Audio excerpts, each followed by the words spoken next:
Hi guys. So I'm here. I'm in Tennessee, and I figured tonight we have kind of a chill night. And I don't know. I was reading over the Tyler Robinson indictment again, and I can't help but think that if this is all they have, I can't imagine he would be convicted on this with all the other narratives that are actually put out there that are more plausible than any of this garbage that I don't even know how they got the indictment, to be honest with you, in my opinion, allegedly. But nonetheless, they did, and here we are. So kind of wanted to just go over this and let you, if you haven't read it, hear just how ridiculous some of the shit in here is that it says. And if it doesn't scream cover up, I don't know what does, in my opinion, allegedly. Allegedly. In my opinion, allegedly. Everything is in my opinion, allegedly. Nothing I say here is factual based, except for this indictment that I am reading.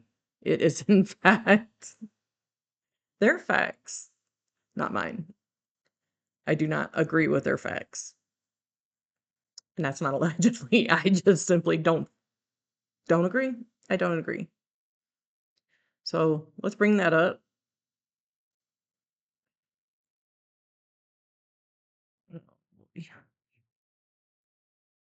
I shrink myself down. Actually.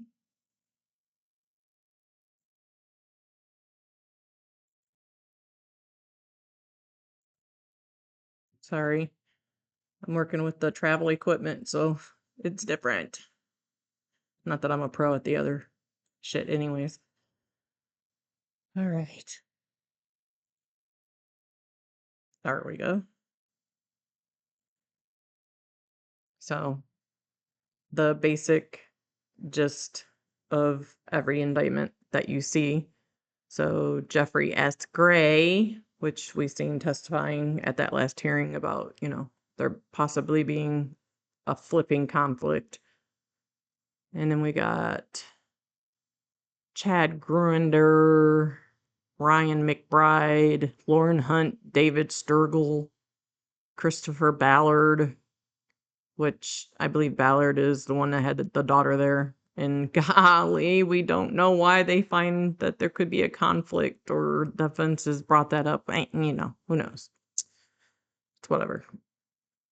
So we got the state of Utah by and through the Utah County Attorney's Office charges the defendant with the commission of the following offenses. Count 1, aggravated murder, capital felony, violation of the Utah Code. In Utah, the defendant, Tyler James Robinson, intentionally or knowingly caused the death of Charlie Kirk under the following circumstance. The defendant knowingly created a great risk of death to another individual other than Charlie Kirk and the defendant. Conviction of this offense may carry the death penalty or, pursuant to Utah Code, a mandatory term of imprisonment for life without parole and indeterminate term of not less than 25 years, and that may be for life. So we got all the enhancements that they could throw on there. So victim targeting enhancement in violation of Utah Code. Tyler Robinson intentionally selected Charlie Kirk because of Tyler James Robinson's belief or perception regarding Charlie Kirk's political expression. Bullshit, in my opinion, allegedly. Notice if the trier of facts find beyond a reasonable doubt that the victim targeting enhancement applies, the sentencing judge or board of pardons and parole shall consider the defendant's selection of the victim as an aggravating factor. And we got Violent offense committed in the presence of a child. Aggravating factor, the sentencing judge and or board of pardons or parole shall consider as an aggravating factor in the deliberations that the defendant committed a violent criminal offense in the presence of a child. Was it a child or children? I'm just curious. In the presence of a child or children? Which is it? Both? None? A, B, C, D? Just throwing them on there. And then we got count 2, felony discharge of a firearm causing serious bodily injury, which I don't believe that either, in my opinion, allegedly. A first-degree felony in a violation of Utah code, in that on December 10th, 2025 in Utah County, the defendant Tyler James Robinson discharged a firearm in the direction of Charlie Kirk, knowing or having reason to believe that Charlie Kirk may be endangered by the discharge of the firearm that caused serious bodily injury to Charlie Kirk. Victim targeting enhancement. Again, Tyler James Robinson belief of perception regarding Charlie Kirk's political expression. And then again, the tier violent offense committed in the presence of a child. Aggravating factor. Count 3, obstruction of justice. A second-degree felony in violation of Utah code, in that on September 10th, 2025 in Utah, the defendant Tyler James Robinson, with intent to hinder, delay, or prevent the investigation, apprehension, prosecution, conviction, or punishment of any person regarding conduct that constitutes criminal offense, concealed or removed the firearm used to shoot Charlie Kirk, and the conduct that constitutes an offense would be the capital felony of first-degree felony. Count 4, obstruction of justice, second-degree felony in violation of Utah code, on or about September 11th in Utah County, the defendant Tyler James Robinson, with the intent to hinder, delay, or prevent the investigation, apprehension, prosecution, conviction, punishment of any person regarding conduct that constitutes a criminal offense, destroyed, concealed, or removed the clothing he wore during the shooting, and the conduct that constitutes an offense would be a capital felony or first-degree felony. Count 5, tampering with a witness. A third-degree felony in violation of Utah code, in that or about September 10th, 2025 in Utah County, the defendant Tyler James Robinson believed in that an official proceeding or investigation was pending or about to be instituted and intended to prevent the official proceeding or the investigation, and attempted to induce or otherwise cause his roommate to withhold testimony, information, a document, or an item, my bad, directing his roommate to delete incriminating text messages. I don't know. I mean, aside from the Discord messages that looks like Fed Slop, are they talking about actual text messages? Because I don't know. Then we got tampering with a witness, third-degree felony in violation of the Utah code, in that on September 11th, 2025 in Utah County, the defendant Tyler James Robinson believed an official, I already read that, didn't I? No.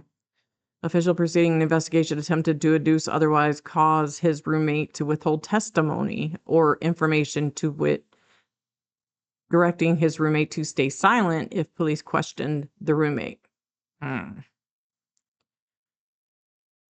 7, violent offense committed in the presence of a child, a Class A misdemeanor in violation of Utah code, and that on September 10th, 2025, Utah County, the defendant Tyler Robinson committed criminal homicide in the physical presence of a child younger than 14 years old, with knowledge that a child was present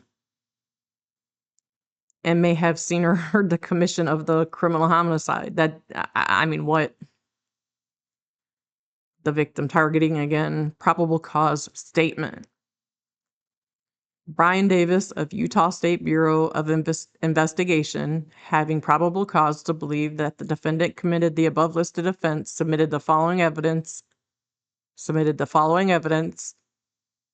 in support of filing this information. On September 10th, 2025, at approximately 12:23 p.m., Charlie Kirk was shot and killed while speaking at a large crowd on campus of UVU in Orem, Utah. Counts 1 and 2. Police found the suspected murder weapon, a bolt-action 30-06 rifle, nearby over the next approximately, conveniently, 33 hours. Slop narrative. Opinion, allegedly. That's my story. I'm sticking to it. 33 hours. Police conducted a manhunt for the shooter until the evening of September 11, 2025, when Tyler James Robinson surrendered to the police at the Washington County Sheriff's Office. DNA consistent with Robinson's was found on the rifle's trigger. After shooting Mr. Kirk, Robinson hid the gun, count 3, discarded the clothing he wore when he fired the rifle, count 4, and told his lover/roommate to delete incriminating text messages. So, just curious here, even though the roommate might have or didn't delete incriminating messages, even if that was the case, a phone dump would have brought them back. Just saying. And to not talk to police. Children were present at the time of the shooting, which apparently Tyler knew that there was 14-year-olds out there. Turning Point USA, a nonprofit organization founded in 2012 by Charlie Kirk, organized a public outdoor event to be held at noon on September 10th at UVU. The event was the first in a series of similar events to be held at college campuses nationwide. Mr. Kirk is a well-known conservative activist, famous for these types of events where he discusses various political issues and debates with audience members. His events and comments have garnered a significant number of supporters and drawn an air of many who disagree with his political views. The event at UVU was announced far in advance. That is bullshit. No. It was definitely not announced far in advance. Sorry. Now we're just lying. I don't know. I guess that's one's perception. What is far in advance? Definitely not so far in advance that this 22-year-old was able to calculate this and pull off that 1 in a million shot. We'll say that. So, yeah. The event at UVU was announced far in advance and garnered significant publicity and interest. Consequently, several hundred people attended. Several hundred? Several hundred. Wasn't 1,000?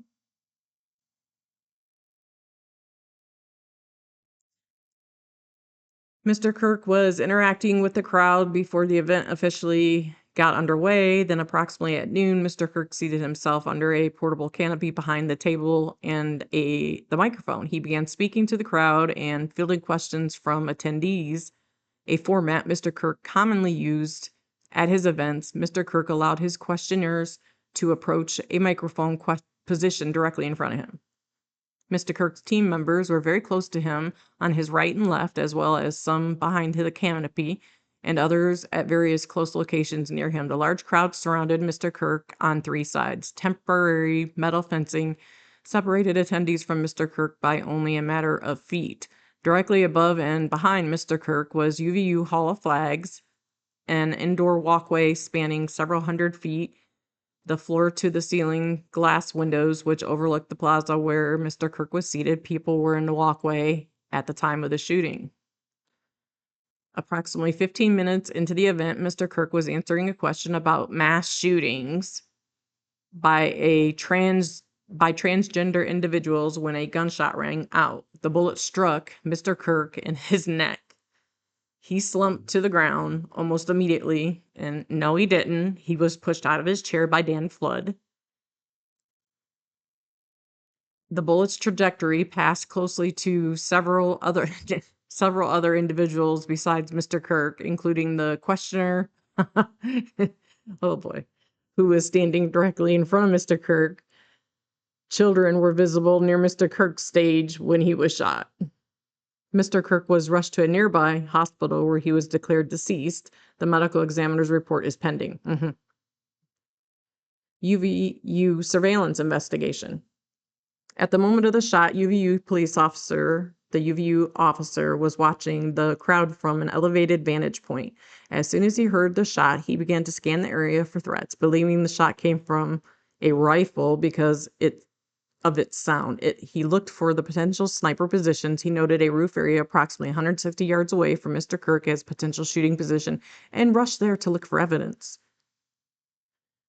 The suspected shooting position is adjacent to an open, publicly accessible walkway. To access the suspected location, a person must climb over the railing, then drop to the roof only slightly below. The UVU officer climbed over the railing and down onto the roof. He then walked to the suspected shooting position and confirmed a clear shooting corridor between the position of Mr. Kirk's seat. He also noticed markings in the gravel rooftop consistent with the sniper having lain on the roof, impressions in the gravel potentially left by the elbows, knees, and feet of the person in a prone shooting position. Police reviewed this. I don't hear anything about a screwdriver. I mean, already, I'm not hearing anything about that screwdriver. I didn't hear anything about that damn screwdriver on the dispatch calls. Police reviewed surveillance from the camera covering the roof and discovered that it recorded an individual dressed in dark clothing cross the railing from the public walkway and drop onto the roof approximately 12:15. Although the individual moved out of the camera's view for a short time, the camera again captured the individual running across the roof, then low crawling to the area at the UVU officer recognized as where the suspected sniper has dropped into prone shooting position. After a short time, which matches the known time of the shot, the individual arose and ran across the roof to the northeast. The discovery led to an intensive review of UVU surveillance recordings to attempt to track and identify the suspect. Surveillance revealed the following. At approximately 11:51 a.m., the suspect entered campus from the north. He is seen wearing a black shirt with an American flag in its center, a dark baseball cap, and large sunglasses. Don't know about that. It would look like normal sunglasses to me, not large. Dark. Throughout the surveillance, the suspect keeps his head down and rarely raises his head enough to get a clear image of his face. As he proceeds across the campus, he is seen walking with an unusual gait. The suspect walks with very little bending. Oh, for fuck's sake. Very little bending of his right leg, consistent with the rifle being hidden in his pants. People, shut the noise. He's not walking with the rifle in his pants. This unusual gait continues until the suspect is seen crossing the railing off the open walkway onto the roof where he leaves the camera's view. A camera later captures the suspect as he runs across the roof and, no gait, or does it got the gun in his hand? Shooting position immediately after the shot was fired. Camera captures the suspect running across the roof carrying an item whose shape is consistent with a rifle. The suspect is then seen climbing down from the roof.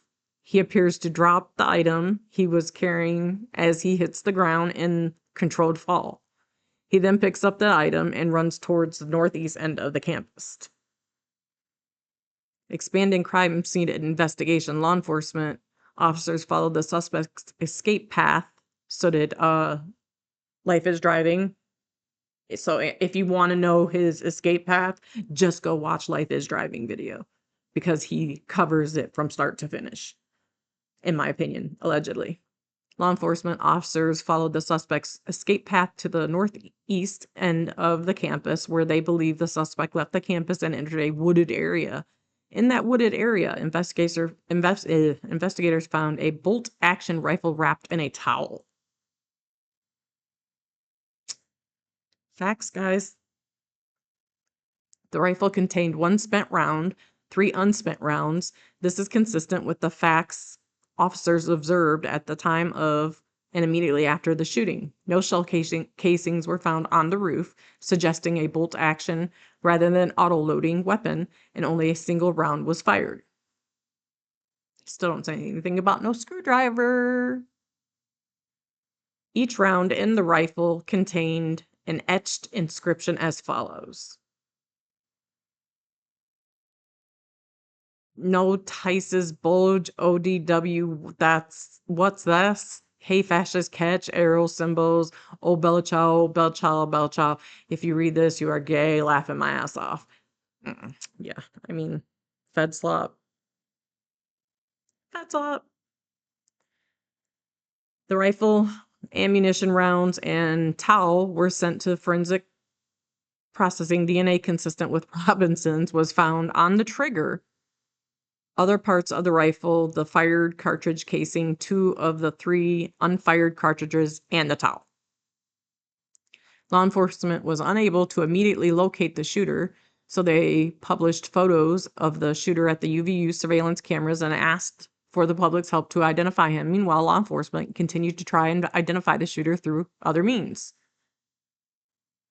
Washington County investigation. On the evening of September 11th, as law enforcement continued their investigation, Tyler Robinson went to the Washington County Sheriff's Office with his parents and a family friend to turn himself in.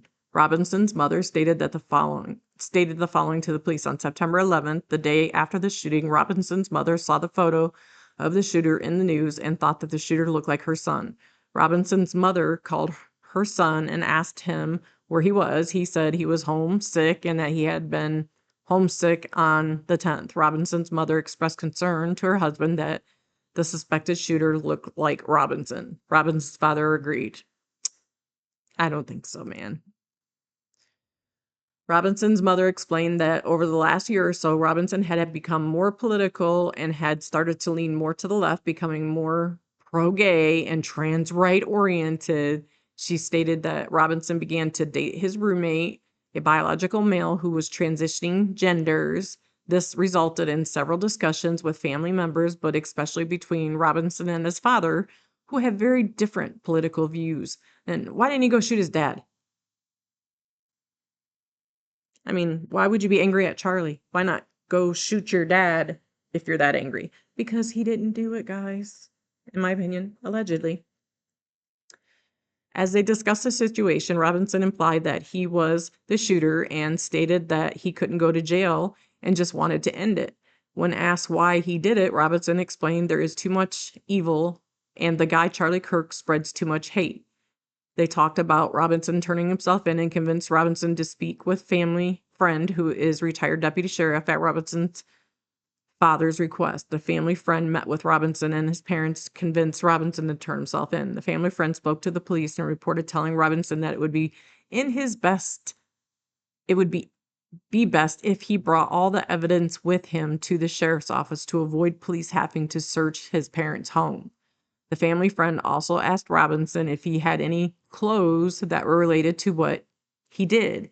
Robinson replied that he had disposed of the clothes in different areas. Because, he didn't really dispose of them, and how would he know where they were at? The roommate. Police interviewed Robinson's roommate, a biological male who was involved in a romantic relationship with Robinson. The roommate told police that the roommate received a message from Robinson about the shooting and provided those messages to the police. So I thought he deleted them. On September 10th, 2025, the roommate received a text message from Robinson which said, "Drop what you're doing, look under the keyboard." The roommate looked under the keyboard and found a note that stated, "I had the opportunity to take out Charlie Kirk and I'm going to take it." Police found a photograph of the note. Not the note, a photograph of the note. So if you're going to dispose of the note, why would you take a photograph of it? The following text exchange then took place. After reading the note, the roommate responded, "What? You're joking, right? I'm still okay, my love. But am stuck in Orem for a little while longer yet. Shouldn't be long until I can come home. But I gotta grab my rifle still." To be honest, I had hoped to keep this secret till I died of old age. I am sorry to involve you.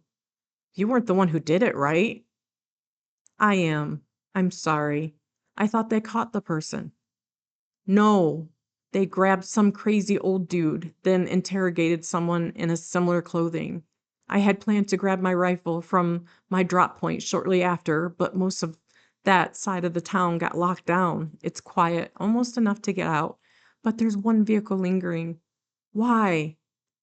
Why did I do it? Yeah, I had enough of his hatred. What? Okay. Some hate can't be negotiated out. If I'm able to grab my rifle unseen, I will have left no evidence because he's that good. Going to attempt to retrieve it again. Hopefully, they have moved on. I haven't seen anything about them finding it. How long have you been planning this? A bit over a week, I believe. I can get close to it, but there is a squad car parked right by it. I think they already swept that spot, but I don't want to chance it. I'm wishing I had circled back and grabbed it as soon as I got to my vehicle. I'm worried what my old man would do if I didn't bring back the grandpa's rifle. I don't even know if it had a serial number, but it wouldn't trace to me. I worry about prints. I had to leave it in a bush where I changed outfits. Didn't have the ability to or time to bring it with. I might have to abandon it and hope they don't find prints. How the fuck will I explain losing it to my old man? Only thing I left was the rifle wrapped in a towel. Convenient. Remember how I was engraving bullets? The fucking messages are mostly a big meme. If I see the notices bulge UWU on Fox, knew I might have a stroke. All right, I am gonna have to leave it. That really fucking sucks. Okay, now it starts. I mean, this is just absurd. Judging from today, I'd say Grandpa's gun does just fine. I don't know. I think that was like a 2K scope. Delete this exchange. My dad wants photos of the rifle. He says Grandpa wants to know who has what, and the feds released a photo of the rifle, and it's very unique. He's calling me right now, not answering. So the feds did release a picture of a rifle, but not the rifle that they claim that they found. It was just a similar rifle. So again, none of this even sounds believable. So, you are all I worry about, love. I am much more worried about you. I don't talk to the media, please. Don't take any interviews or make any comments. If any police ask you questions, ask for a lawyer and stay silent. The search Robinson's residence. Police executed a search warrant in the Robinson's residence. During that search, police discovered a shell casing with the etchings like the etchings found in the shells in the rifle near UVU. So, in other words, the FBI did the search of his place. Aggravated murder pertains to Robinson shooting and killing of Charlie Kirk in the manner exposed in others. So, I'm just saying, bro, if this is it, this is what you're staking your whole case on. This right here. All the gazillion cameras that were going on, the UVU camera, and you're telling me that was the best shot that you had? And you expect us to believe that DNA evidence couldn't have been planted? And might you be covering for the second guy that you actually arrested and then probably found out that he was, in deep cover and probably had to release him because, he was one of y'all, in my opinion, allegedly. Might have been Zachariah. And then you just, you know, had to come up with, someone to pin it on because, Zachariah is, everything that comes out of Utah is CIA or FBI. For some reason, they flock to Mormons for whatever reason. But I say, really? It's, I mean, this is it. This is the indictment. This is it, guys. Count 7, violence offense committed in the presence of a child. I mean, Jesus Christ, really? This is what we're basing everything. I mean, that's it. That is it.